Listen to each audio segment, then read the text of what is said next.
What's good, meaningful movers? Welcome back to Moving with Meaning, the podcast where actions have meaning, words have meaning, and we open up the conversations to discover what's your next move. I'm your host, Krystal. In today's episode, we are going to talk money, honey. It's all about the safety net, but y'all know how it is and what we do. We need to set that theme, so let's go ahead and do that. The word of the day is chemistry. Come with me now. This is all about combining different elements and seeing how they change and whether they absorb energy or release it. This is much like relationships with people, objects, ambitions, jobs, and so on, which ultimately creates this sense of success or failure. Let's say we exchanged one compound for another or added an element to the composition. That's how new bonds are formed. Well, that's enough of me talking. How about we introduce our guest? And there's no one better to do that than herself, Morgana. Why don't you give the people a bit of background about yourself and what you're going to share with us today? Oh, hi. I have been a life coach for over 30 years. I'm one of the pioneers when it was just a very baby profession. And I started in Hollywood with entertainment industry professionals, and I've sort of evolved out of that to really honestly focus on do-gooders, world-changing healers and artists and entrepreneurs who want to create the world they want to live in. What I've noticed with the good people in the world, which is most people, is that money is the number one obstacle that we give for what we can't have, do, or be. And it's just so much deeper than that. But it's like the big obstacle, the big monster in the way of the lives we want to save and the lifestyle we want to live and the relationships, the way we want to spend our time and what have you. What I have found coaching thousands and thousands of people is that it's really what money represents. Money isn't even about money. Money is about what it represents to us vulnerable, sweet, tender little human beings, which is it represents love. Are we loved and lovable? It represents worth. Are we worthy? Are we valued? What is valued? And safety. Can I have shelter? Can I have food? Can I have the health care I need? Do I even have a right to exist? People are treated as, more worthy or less based on this abstract concept that we invented called money to keep score. And so it really, like all the tenderest questions of being a human being, love, worth, and safety, show up really, really loud with money and get our attention quickly.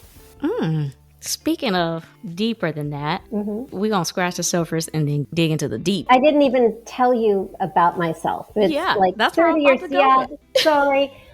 Okay, I ran off to an East Coast college after a catastrophic brain injury. And so just hard worker, homeless, sleeping on floors my senior year of high school. Honestly, just the prospect of graduating high school and maybe going to college is what kept me alive.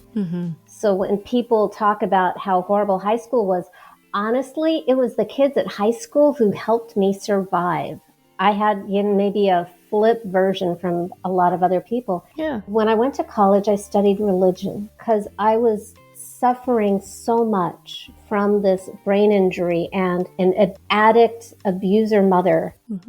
And just life was so painful. So I ended up focusing on the Hindu god of death and destruction, Shiva, and then Buddhism, which I found comfort in. So that I ended up, decades later with this coaching practice that is known for my work with money, and I put money in quotation marks, is kind of a big cosmic joke. It wasn't what I sought out. And even coaching money, and my clients have made millions and millions of dollars starting from zip. It's kind of amazing. People facing the abyss, circumstances that make me cringe inside, and seeing people come out on the other side. That's why I do it, because I think money is such an elegant pain door into the inner work of empowerment.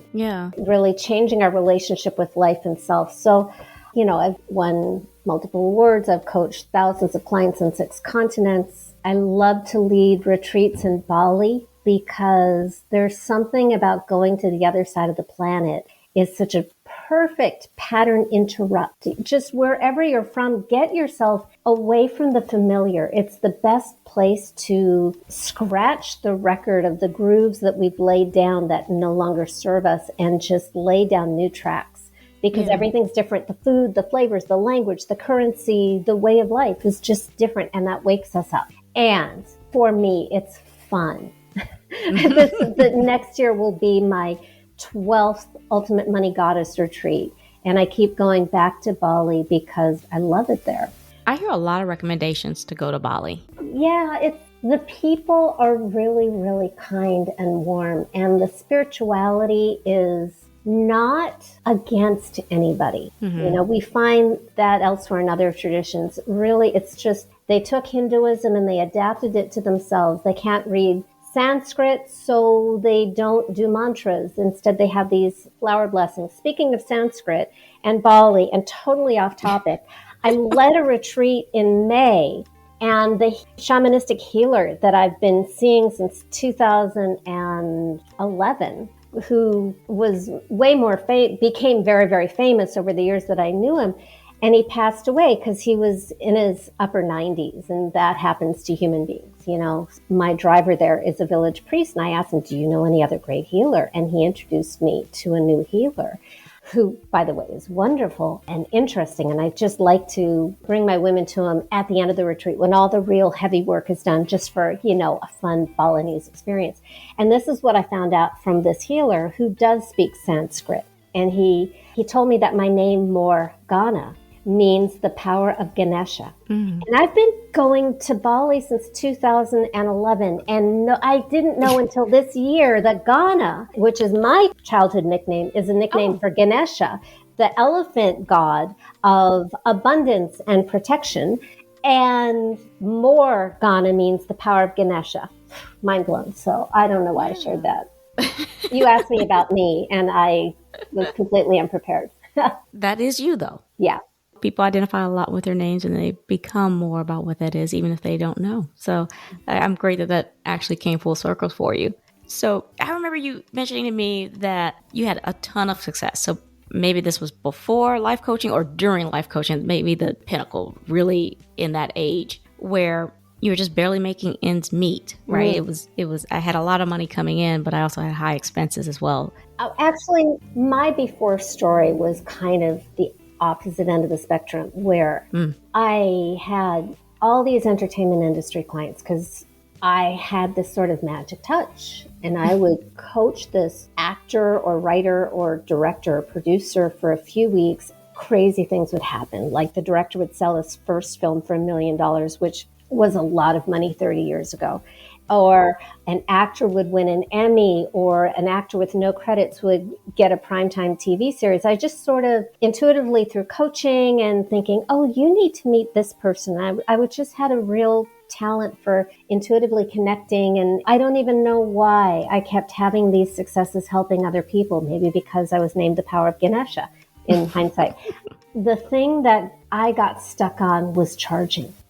Like, helping is fun and joy and play and kind of, I can't help it. I have this, I call it OCD, obsessive coaching disorder. I can't, somebody has a problem and a switch goes on and I'm activated. But charging even a little bit was so uncomfortable for me. So I would take classes on marketing, on sales. I had the website, I had the brochures, because back in the olden days, we had these pieces of paper that we would fold into 3 pieces and call brochures.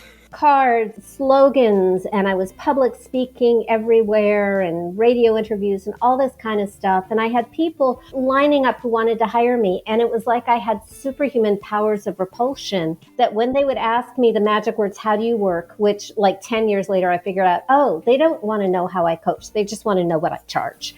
But it took me a really long time to figure that out. And I would choke. I felt so guilty and so afraid of harming somebody by taking their money. Even if, the results were huge, I would have thoughts like, it isn't spiritual. I would think, well, Jesus didn't charge.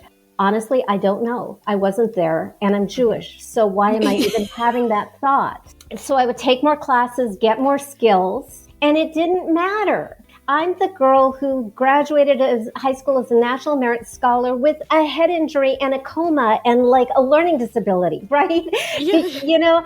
I've got to the point where I was taking classes that were teaching me how to do what I was already doing really well. And it didn't move the dial. So I am speaking right now. Whoever you are, to the person who has been doing the work, reading the books, taking the classes, working with the coach, whatever it is, and not seeing the results. I'm speaking to you specifically because where I am now, 30 years and thousands of clients later and millions of dollars made later, now I know that when you're doing everything you're supposed to be doing, whether it is making money or finding your soulmate, by the way, I did this in a decade after I did it with money. I did it with love and met my husband 2 months later. We are now celebrating our 10-year anniversary next month in Mexico City. We have been married so far. He says 20, I think it's 26 times. He says 27 times in 21 countries, heading towards 100. So congratulations. Thank you. And I met him when I was 45, never married before. 100% unbroken failure rate in love, right? Kind of like my money thing. So where I was repelling money and nothing worked for me until this thing that I did in March 2003 by accident, and it changed my life. And it became the foundation of everything I do now. Usually focusing on money, but I have clients who come and we do it on love or we do it on health. The client will let me know, if not before they hire me while I'm coaching them, where it wants to go. Life is holographic. If you heal this thing about money, it's also going to show up in your love life and other areas of life, especially money and love, because they're so deeply connected. For sure. I think that this change happened to you, like the moment that you realized, oh, I need to do something. There was this moment where you said a coach saved your life. Yeah. And you asked a particular question. Okay. He did, and I'll set the stage. I had taken this class on overcoming sales objections, where they teach you the magic words. When somebody says, oh, I would love to, but I can't afford it, or I don't have time, or whatever. And they teach you the magic words to overcome the objection. So I took the class and I learned the magic words, and 7 people in a row, I overcame their objections because I'm the straight A student. Even with brain damage, I'm the straight A student. I do the job, right? And here's the kicker. 7 people in a row never showed up for their first call and never paid me. Oh my God. By the way, I don't believe in overcoming people's objections. That's a difficult one for me. Yeah. Don't manipulate anybody into saying yes. It'll just bite you in the behind later. You know, just respect people. If somebody wants to say no, yay, they made a choice. But anyway, that's me now. Back then, when that 7th person didn't show up, it just broke something in me. Like my last gasp of hope just left. And I despaired in a really loud, ugly, terrifying way. I was in my little 1-bedroom apartment that I could not afford. I forgot to tell you the kicker. I was making $100 a month living in Los Angeles with my fancy East Coast education and half a dozen certifications and all these celebrity testimonials and success stories and people wanting to hire me. I was making $100 a month, and even that was looking sketchy in Los Angeles. So, and even then, Los Angeles was not affordable. So I was living on credit card debt, borrowing from family. And so I had like this shameful secret. I can help you with your life, but mine is disaster. At that point, it was just like, why am I even alive? I now know what I'm here to do.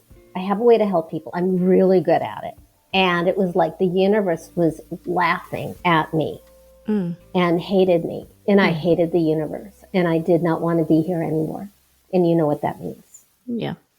Really, really bad, hopeless place. And I just dragged the curtains shut in my little bedroom and got on my bed and lay down and cried and screamed and just wailed myself until there was nothing left, kind of like sinking to the bottom of the pool. When I was cried out and raged out, I had 2 thoughts. One was, well, maybe money needed to be my next area of spiritual growth. By the way, listener, you don't have to think that way. I'm from LA. Spirituality is in our water. It's just like comfortable, right? Maybe if I hide money in the spirit box, right? And the second thought that I had, which I think really started the process, was, what is going on inside of me that can't be with money? Because it made no sense. Really made no sense that I was struggling like this. My coach, by the way, he and I graduated from coaching school and passed our exams on the same day. But he owned a house and I was struggling to make $100 a month. So after this hitting bottom and having, this question to myself, what is inside me that can't be with money? I had my next call with my coach. And I've been coaching with him for a few months and I would do everything he said and nothing would happen. By the way, not his fault. Great coach. This day I showed up with him. I just sort of vomited everything that wasn't working. Just my defeat, my despair. Yeah. And any coach, healer, practitioner, therapist listening knows we love it when our clients show up that way. And I'm not being sarcastic. Because I was always like, let's go, coach. What do I do? And now I was just defeated and a mess. He responded with this really weird question that changed my life and became the foundation of the work I'm known for now. He said to me, if your money was a person, who would your money be? And because I was in so much pain and grief and despair and defeat in that moment, I suddenly saw in my mind's eye, as soon as he asked the question, I saw a person. Not anybody I know, not a real person in my life, but it could have been because it was so real to me. This tall, scary, dangerous, malevolent biker dude. By the way, no aspersions to bikers. It was this one. Okay. Bikers listening, you are loved. Yeah. But this imaginary one, bald, sideburns, tattoos, wife beater shirt, like I can even see his belt buckle, it very, oh my gosh. Right? And I'm, Vivid. by the way, I'm not a visualizer. Yeah. Like I hate visualizations. If you tell me to imagine sitting by a river, I'll spend the next 40 minutes going through a slideshow of every river I've ever seen. But my mind was so focused on the pain that it just like showed up. And my conscious brain didn't have time to interfere. It just ready-made biker dude. And I could feel that he was bad. I could feel how much he wanted to harm me and destroy me. And I had this momentary vision of myself. Imagine myself at a live event, like an outdoor concert or something. And this guy is there. I have my eye on him all the time to create maximum distance. And that was my big aha moment because so much of my attention day to day was on money, making money. I realized in that moment, it didn't matter what I did or how much I did or how perfectly I did it. It did not matter because every cell in my being was united to keep maximum distance from money for my own survival. The guy was that bad. I never knew that I felt that way about money. Who feels that way about money? Right. I wanted it. I was trying to make it. And it suddenly, for the first time, my whole financial situation made sense. I was pushing it away and I had good reasons. And by the way, I really want to stress this. If you are the person and you're doing all the stuff you're supposed to be doing to like lose weight, get healthy, find your soulmate, make money, succeed in your industry, whatever it is, and you're not making progress and it's not making sense. It is my experience, having coached so many thousands of people through this process successfully and seeing the results on the other end, that you are probably protecting yourself from this thing you want and need. And you are not wrong. You are not wrong. You are not crazy. You are not a failure. You are not wrong to want to protect yourself. What we need to do is find out what you're really protecting yourself from. Remember, I said that money isn't really money. Money is what it represents, which is the love and worth and safety. And so any wounds you have around love or worth, self-worth, how you've been valued or devalued, safety, accidents, violence, things that may not look like they have anything to do with money, but have affected how you feel in the world. If you feel like the universe is a safe, loving place that values you, or you don't, anything that has ever made you feel unwanted, unloved, unsafe, that's going to show up. And that's what you are really protecting yourself from. So when I saw this biker, I didn't know any of this yet. I'm not a scripted linear speaker, obviously. Apologies. No, are you good? So I saw this biker and I realized there was no way that I could have money in my life if it was this guy. Yeah. I had to get rid of this imaginary person. I had to completely divorce myself from my relationship with money in that moment in my mind. At that time, to me, it was like a breakup. That's not how I teach it now. Yeah. But you make it really nice because you're like, I need to slay these monsters, right? Yeah. And you have these 2 monsters. Tell me about them. Well, at that time, I just had the one. It's Okay. really, it's, if possible, it's very helpful to only deal with one monster. Mm-hmm. Just put everything in the one because it's easier to get rid of one. Yeah, for sure. So just go deeper, deeper, deeper until you get the big one, as big and bad as possible. So I got rid of the biker. I'll come back to how to get rid of your money monster. I'll finish my story. I'll stop dallying around. Got rid of the monster. That created a new problem because I live in Los Angeles and I just got rid of my only relationship with money, right? Ugh, yeah. And that's not going to last 5 minutes. And I also didn't want the monster to come back. So I thought I need a new relationship with money to fill this empty space where this guy, this monster relationship has been all my life. And so who could I want in my life so much that I would want this person in my life, even if it was money? And that may sound weird, but if you've ever been in a really, really horrible relationship, you know that you're gun shy and you don't want to get into that again. This is the moment in the movie where I go to like the hairdresser and get a really bad haircut. Mm-hmm, You know, change your life. Don't get a haircut. I've been there, done that. Me too. Yeah. So I asked myself that question, who could I want so much that I'd be willing to overlook that this is my new relationship with money? And because I was in so much pain and because the monster was so real and the monster was so gone that it felt like, whoa, this empty void around me. When I asked myself that question, a new person showed up. Again, I'm not the visualizer. And if you don't see it clearly, that's not a deal breaker. But this new guy showed up who was very visual, that I could see very clearly at the time. And he was tall, dark, handsome, very clean cut, useful, safe, adorable, dressed in a tuxedo, carrying a bouquet of red flowers, as if he was going to sweep me off to the theater. And a really nice one, right? And I had this overwhelming sense of his love and that he wanted to be with me. And in fact, he wanted to woo me. Like so much love. It was so romantic. He wanted to be with me. That was the feeling in a big way. And I had this moment of, but wait a second, I don't know how to let money be with me. I've been flexing my push away muscles for a lot of years. I don't even know how to let this really sweet, safe money be with me as much as he wants to be with me. So I asked. That's the great thing about making money a person. And again, not anybody that I knew, but he felt so real and he felt so vulnerable. And it felt like he had been around for years. And I'd been pushing him away and breaking his heart by carousing with the bad boy. Yeah. So I asked him what he needed from me so that he could be with me the way he wanted to be with me. And by the way, that is a different question than what do you need from me to love me? Love is unconditional. You don't have to earn that.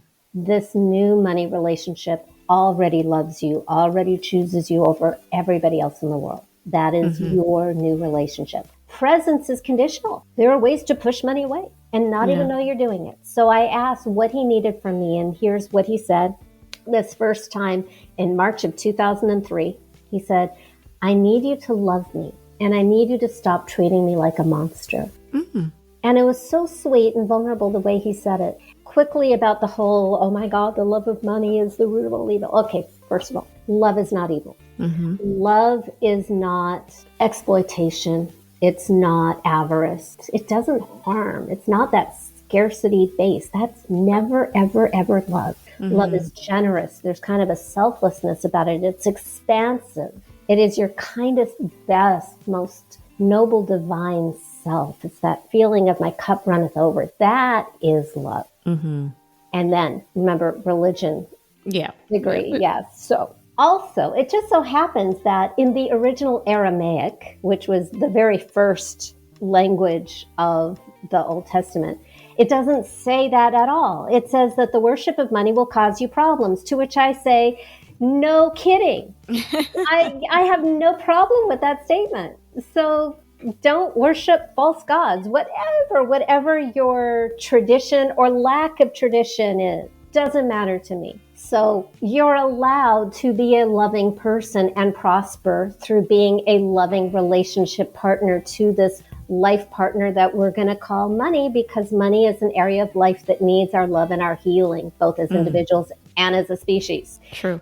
Okay. So finally, he tells me this, and I need you to love me and stop treating me like a monster. So of course, my brain immediately goes to all the times that I choked when people asked me what I charged, and all the ways that I pushed money away without even knowing I was doing it. So I made a commitment to my money honey at that first conversation that next time he brought me a gift, which at that time and still looks like a client, I would say thank you. I wouldn't go, ooh, wrong, whatever. I would say thank you. And so the punchline is, over the next few days, 4 people hired me at double what I'd ever charged before in my life. And they kept coming. It got to be to the point where after a year of just way too many coaching clients, in 2007, I coached over 300 people. I was so burnt out. I was like, never again. And I just, wait lists, group programs. I wrote my best-selling book, and I go on my tiny retreats to Bali, and I work with just a few people really deeply. And then I talk on podcasts and write articles and sell my book to help everybody else. Yeah. Quality over quantity at that point. Yeah. Well, I try to have everything to be quality, but I also want to serve where people are on their path. Sure. A lot, most people are not ready to coach with me one-on-one. And I'm not going to demand that or try that. I've got my book, Financial Alchemy, 12 Months of Magic and Manifestation. You only have to remember the first 2 words, Financial Alchemy. That's what I call my coaching process, and I'll walk you through the 6 steps. But one of my all-time favorite clients ever, she had just done my book, which is a workbook, and was into her 2nd year when she hired me. And she had already had her first $250,000 sales month just doing the book without me before she hired me. So I want transformation to be available for everybody wherever you are. And then if you have a great experience or a breakthrough from my free thing or my low-cost thing, then you're going to be an even better client if you ever want to be my client, because we already figured out that my stuff works with you, right?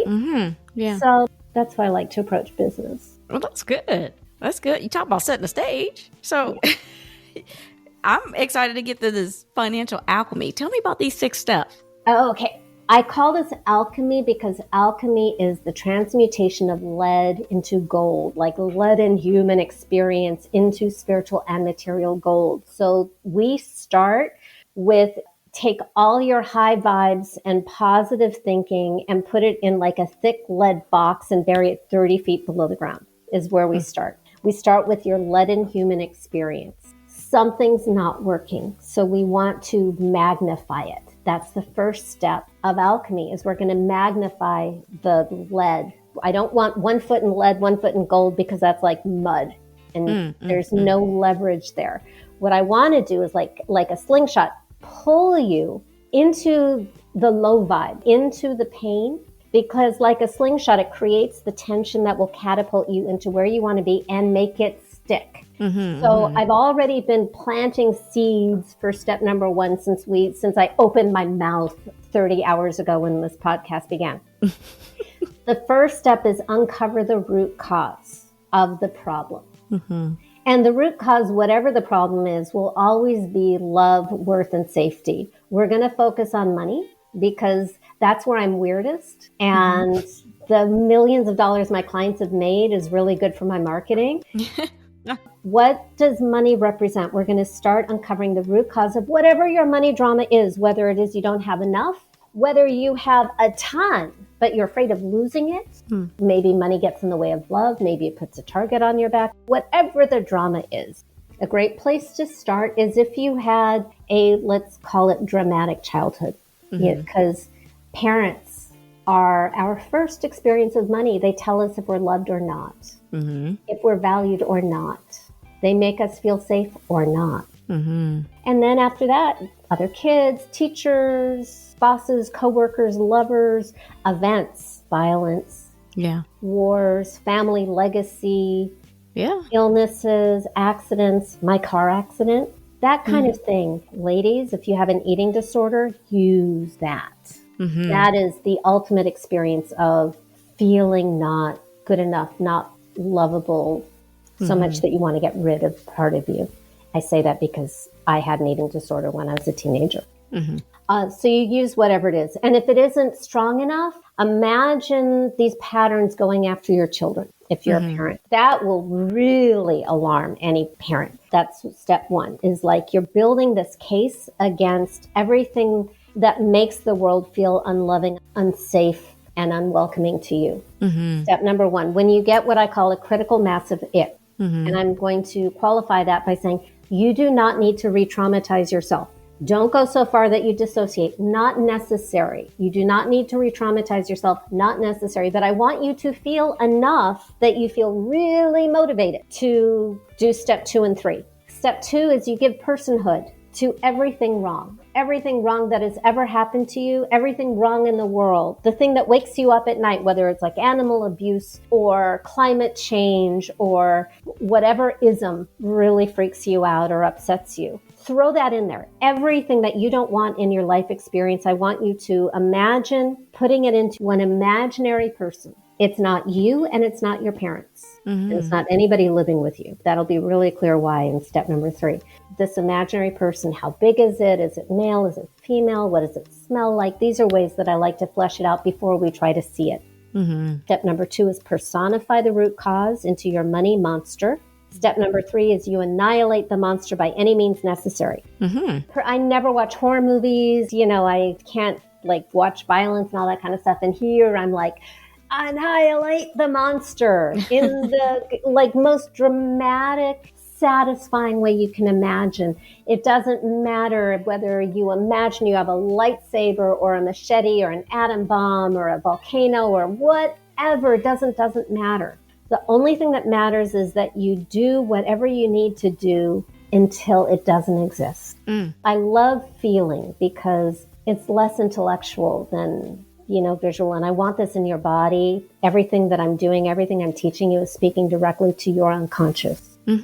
Your conscious mind is like the captain of the ship. One little person on this giant ship with maybe thousands of crew members. And if the captain wants to go to Alaska, but the crew wants to go to Fiji, the ship is going to Fiji. Yeah. So your conscious mind is your captain, and everything we're doing is speaking in the language of the crew down underneath so that you guys can agree on the direction together. So we are annihilating and removing everything that no longer belongs in your life experience. When you have that monster, you have this moment of decision. Only one of you gets to survive. Who do you choose? And there is a correct answer. Right. Obviously. Yeah. Yeah. Okay. Get rid of the monster. And then when it's gone and you feel like, whoa, this is different. And it can feel light or it can feel empty or even scary because it's different. When it's gone, yay, now you get to meet your money honey. And your money honey will feel like love because when the monster's gone, all that remains is love. We're going to give this energy of love, personhood also. That's step number 4. You meet your money honey. And what did I say earlier? Your money honey loves you and chooses you over everybody in the world. That is the rule. Step number 5 is now you have a conversation with your money honey. You can steal my question. What do you need from me in order to be with me the way you really want to be with me? And then step number 6 is action. Concrete, measurable action. I could call you next week and ask if you did it. Because everything has been in our head, but we want to make this real. We want real, tangible, physical results. So we want to get it in our body. It's sort of like spell casting 101. This is the ritual part. What action can you take to demonstrate to yourself and your money honey that you're committed to this new, different relationship? And the action may have nothing to do with money. It may be go skating, get a pedicure, or go dancing, or take a French class, or whatever. But what it does is when you come up with the idea and you suggest it to your money honey is an ecstatic yes with excitement and happiness. If your money honey is like, try something else until you get that lit up, happy feeling, and then take the action because you'll feel better about yourself. because you kept your word, and it moves energy. And that's when things start to change. I don't, by the way, say that you're going to get the money that fast. I don't know. Yeah. But what I have seen is when you get into that relationship with money, you see yourself differently. You see yourself through the eyes of love. And you and your money honey can take a look at your situation together, like a happily married couple. And when you look at everything through the eyes of your money honey, your own fears and anxieties and neuroses fall away, and you get to see things better. That's when you come up with new solutions, and that's when weird, wonderful synchronicities happen that I can't explain. For sure. I like how deep you went in there. You started off saying it's deeper, but I love how you changed the perspective. You took it from tangible to intangible and brought it back. And like you said, you created a relationship that I think everyone can relate to. You know, I think it's something that can be easily done. It's not something that you have to like really work hard to do because it's so familiar. So it like takes this practice that we do in an everyday life. We're just changing the subject matter. That's all we're doing. Yeah. I want it to feel real. Yeah. A question that comes up a lot, especially with clients who are in romantic relationships, especially good romantic relationships, is, oh my God, I feel like I'm cheating on my partner. And when I hear that, I'm like, oh my God, I love that. Because you're not going to cheat on your human honey with your imaginary friend. There are logistical limitations, right? And you can take all that yummy, lovey energy to your human partner, and your human partner will appreciate it. For sure. Yeah. I like that. You have made this incredibly enjoyable. I've laughed quite a bit in this whole conversation. And I love that. I love the playfulness that we can do with this because I think it makes the message more approachable and it gives it, of course, a relatable aspect to it. Do you have any golden nuggets you want to add some ketchup just to recap for the people? Yeah. Probably something I should have said much earlier, so I get to drop it now, which is change happens at the speed of safety. If something isn't changing, something isn't safe. And that's what this process is all about, is uncover what is not safe and then make what you want safe. Again, whether it's money or it's love or it's a health thing, whatever it is, you get to make your own monster. And you get to get rid of what no longer serves you so that now you can have a all new loving relationship with this area of life that needs your love and healing so that you can move forward without needing to protect yourself, without having that protective counter intention, so that your conscious mind and the unconscious, the captain and the ship are going in the same direction. And that's when things happen really more quickly and bigger than I could ever explain. It's like all that effort that you kept putting in and you weren't seeing any results. It's like it built up behind this protective wall. And when you bring the wall down, stuff can come in. Yeah, I like that. You control the flow. Yeah. Well, that's the episode today. How do you measure success? Is it tied to how much money you make or how much is left after the bills are paid? What about how many people you help? It can be daunting to put a price on success when you haven't even defined what that is. We tend to overlook safety and how much the impact, the drive to make the dollars add up actually end up being one of our greatest expenses. I truly hope that Morgana's holistic approach to financial management created a spark in you today. It's always great to hear different perspectives on achieving fulfillment. I'll tell you what, why don't you share your favorite step of Morgana's Financial Alchemy with the tribe? Heck, maybe 2 or 3. You never know what reaction you'll get. I love it all, and so will someone else. Before I let you go, Morgana, why don't you go ahead and remind the people who you are, where they can find your resources or reach out to you. My name is Morgana Rae, and to make it really easy, my website is morganarae.com, spelled just like on the screen and on the show notes. And that's where you can find my book. You can find my 4-part Money Magnetic video series. And you can also find my Money Love quiz, which is quick, easy, and pain-free. And based on your responses, I will suggest what your next step might be. And I always include free stuff because we all have to start somewhere. And even my blog, hundreds of articles and videos to answer whatever question pops into your mind. That's the mothership, morganarae.com, and I hope to see you there. Ooh, Lots of goodies. I'll make sure to include all of Morgana's resources and connections in the episode description, as well as on my website's resources page, movingwithmeaning.com. Make sure you guys subscribe to the show, Moving With Me in the podcast, and tap that alert bell so you know when these episodes drop. I am on Apple Podcasts, Amazon Music, Spotify, and YouTube Music. Please share, like, repost, and follow. Tag someone. We are creating a community.